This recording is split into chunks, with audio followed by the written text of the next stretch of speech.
5 people are under arrest in Austin, Texas, in connection to a deadly surge of drug overdoses.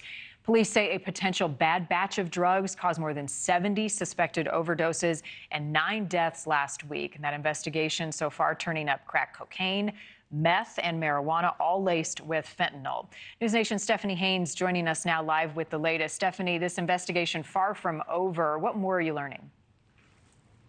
Yeah, far from over, Marni, just because of a couple of reasons. One, investigators revealing that these arrests that they've made so far, at this time, none of them are directly linked to all of those overdoses that we saw, the surge of them in just a few days last week. Instead, these recent arrests stem from this investigation, these sting operations, these targeted law enforcement efforts that were launched as these dozens of overdose calls came in. And what investigators did is they honed in on this one area in Austin. They staked out what they call this open air drug market, according to affidavits our NewsNation station in Austin obtained. They pretended to score drugs, and then they made several arrests.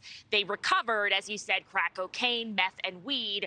All of those samples that they found did test positive for fentanyl, and that's particularly concerning, Marni, because investigators say these are drugs that normally do not have fentanyl laced in them. Their theory being behind this whole thing is that the person who's trying to push these drugs on the street is mixing it up with fentanyl just to add more volume to the product so that they can score more money in sales. Really, this is a situation that is happening every single day across the country for all Americans. According to the latest data from the Centers for Disease Control, more than 73,000 Americans have died of overdoses from synthetic opioids like fentanyl in the 12-month period ending in November 2023. That's the latest data the CDC provides.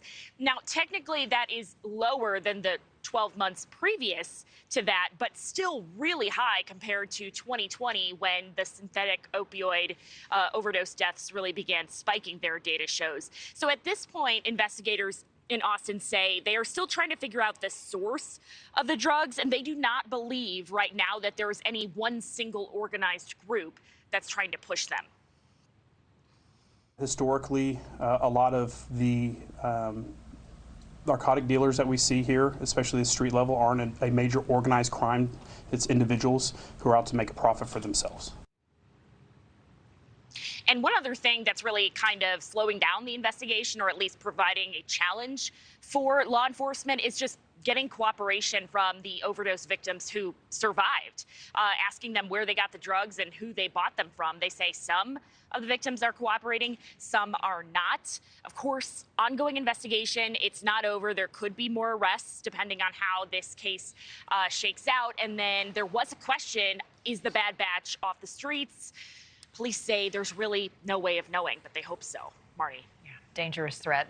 Stephanie, thank you for that update. Thank you for watching. Go to newsnationnow.com to find NewsNation on your television provider. And don't forget to click the red subscribe button below to get more of NewsNation's fact-driven, unbiased coverage.